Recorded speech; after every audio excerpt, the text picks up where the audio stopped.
3 साल पूरे विश्व में तबाही मचाने के बाद ये वायरस अभी वर्क फ्रॉम होम कर रहा है और चाइना में दस्तक दे चुका है। ये बड़ा घटिया मजाक था, क्षमा चाहता हूँ, लेकिन हमने मन में जो भड़ास है ना, एक बार निकाल दी। अब चीन की जो हो सके मदद करेंगे। सवाल ये है कि चीन में तो अभी लाखों केसेस आ रहे हैं, करोड़ों भी आएंगे, और हमने कहा था कि यह रेप्लिकेटिंग वायरस कैन म्यूटेट, वही विषाणु उत्परिवर्तित होता है जो कि फैलता है। तो क्या चीन में इतने केसेस आएंगे, उनमें से कोई म्यूटेशन निकाल के एकदम डेंजरस, खूंखार, भयावह म्यूटेशन चीन से वापस निकलेगा और भारत आके तबाही मचा देगा? आपको इसको छोटा जवाब दूं या लंबा? छोटा जवाब एकदम छोटा है, मीठा है। नहीं, ऐसा नहीं होगा। जो चीन में चल रहा है वो भारत में नहीं होगा। भारत में तीसरी लहर नहीं आएगी। हमने इसके ऊपर वीडियो भी बनाया था, कह दिया ना, बस कह दिया, नहीं आएगी, ऐसा नहीं होगा। तो कुछ सोशल मीडिया के लोग हैं और वो बड़ी, मैं नम्रता से पेश आता हूँ सबके साथ, वो मुझे बड़ी तीव्रता से पूछ रहे थे कि ये सबूत क्या है, सबूत दिखा, सबूत दिखा हमको।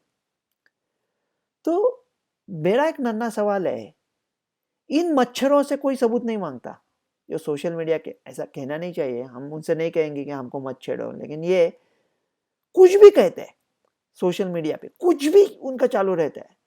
उन्होंने एक कहा था कि कहते हैं जो बाइडेन का बेटा, बिल गेट्स का बाप और एंथनी फाउची का पितामह तीनों मिलके गए वुहान, चाइना। वहां ब्रीफकेस में कोरोना डाल के वो भारत आए, बरेली में।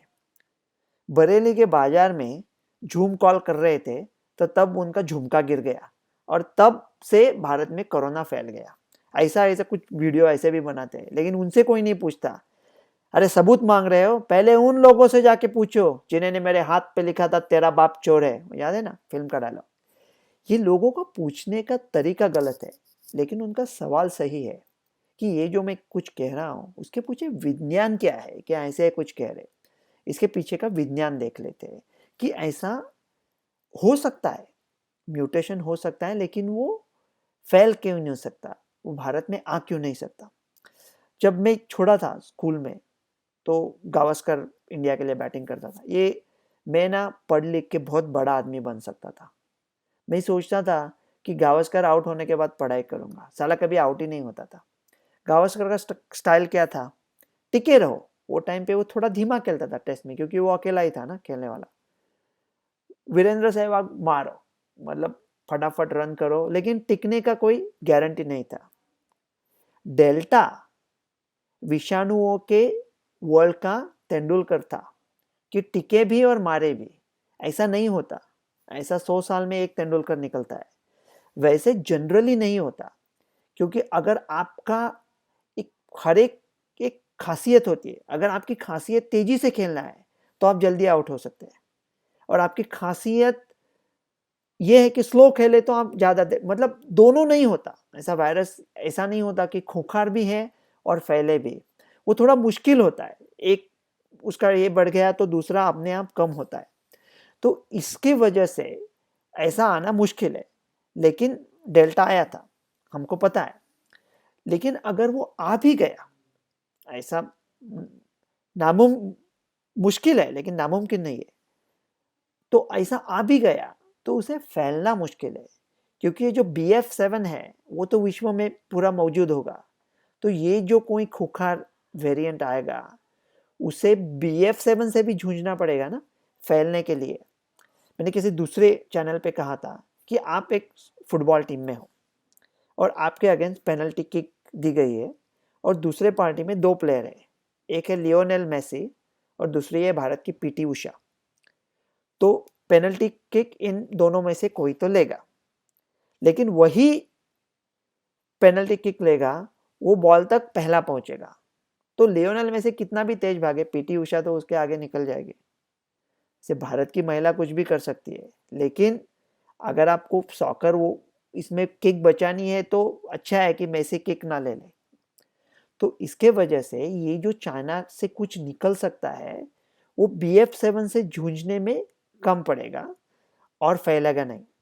और दूसरा क्या है कि ऐसा एक थियोरी था वन बग वन ड्रग, मतलब ये जो पूरी कोरोना फैमिली है उसके ऊपर ऐसा कुछ बनाए, कुछ दवा, कुछ वैक्सीन, मतलब ऐसी वैक्सीन नहीं कि हर 2 दिन बाद वापस लेने पड़े और एफिकेसी कम हो जाए, कुछ अच्छी जो ज़्यादा देर टिके। हम भी हाथ पे हाथ धरे बैठे सिर्फ चुनाव नहीं करेंगे ना, हम तो कुछ सोचेंगे। उसमें भारत की जो कोवैक्सीन बनी थी वो बहुत ही अच्छी सोच थी वो टाइम पे, मतलब वो होल वायरियन वैक्सीन थी। तब लोग सब न्यूक्लियो कैप्सिड की तरफ जा रहे थे, 95%, 96%। और वो टाइम कोवैक्सीन 78% थी और लोग कह रहे थे क्या थोड़ी कम है, लेकिन उसके पीछे सोच अच्छी है। हम लोग क्रिकेट की बात कर रहे हैं ना, तो क्रिकेट में मोहिंदर अमरनाथ में तो एकदम छोटा था वो टाइम पे, से राहुल द्रविड़, मतलब ऐसा कुछ नखरे नहीं है, कुछ तेवर नहीं दिखा है, कुछ फ्लैशी नहीं है, लेकिन भरोसे का आदमी है। 0 पे आउट नहीं होगा, 30-35 रन तो ये 2 लोग बनाएंगे। तो कोवैक्सीन वैसा ऑलराउंडर था, डिपेंडेबल, कुछ ना कुछ तो करके दिखाएगा। अगर ये कोवैक्सीन को हम लोग ओमिक्रॉन की दिशा में एडजस्ट कर लेते हैं और जो विश्व की दूसरी वैक्सीन है, सब कोई भी mRNA हो, वेक्टर वायरस टेक्नोलॉजी हो, उनके लिए अगर मिक्स एंड मैच किया तो पूरे विश्व का मिक्स एंड मैच का बूस्टर कोवैक्सीन बन सकती है। मतलब मैं हमेशा कहता हूं, सिर्फ बचेंगे नहीं, बेचेंगे, ये भारत कुछ कर सकता है। और ऐसा अपने भारत के बंदे, भारत के शास्त्रज्ञ, भारत की सोच, भारत की विचार पूरे विश्व को इस आने वाले संकट से बचा सकती है। मैं ये नहीं कह रहा हूं कि आ ही नहीं सकता चीन से, लेकिन आएगा तो फैल नहीं सकता, ये मैं आपको कह रहा हूं। आप निश्चिंत रहे, इन परिजादों से लेंगे हम खुल्द में इंतकाम, कुदरते हक से यहाँ की मूरे अगर वहां हो गई। मैं चमन में क्या गया गोया दबिस्ता खुल गया, बुलबुलें सुनकर मेरे नाले गजलखा हो गई। रंज से खूगर हो गया इंसान तो मिट जाता है रंज, मुश्किलें इतनी पड़ी मुझ पर कि आसा हो गई। दूसरी लहर में हमने जो कष्ट उठाए उसकी वजह से अब हम महफूज है। भारत में कोई तीसरी लहर नहीं आएगी। चीन भी ठीक हो जाएगा 20 दिन में। 20 दिन शायद गलत है, वैसा गलती का इतना तजुर्बा नहीं है मुझे। 19-18 दिन लगेंगे चीन को ठीक होने को। ये सब खबरें भी कम हो जाएंगी, सब ठीक हो जाएगा थोड़े दिन में। शायद सिंगापुर की केसेस काफ़ी बढ़ेंगी 15 अप्रैल तक। न्यूजीलैंड में शायद लहर नहीं, लेकिन काफ़ी केसेस 20 अप्रैल तक आएगी, शायद 19 को भी आ सकती है, वहाँ थोड़ा 19-20 हो सकता है। लेकिन हमें डरने की कोई ज़रूरी नहीं है। डॉक्टर रवि गोडसे।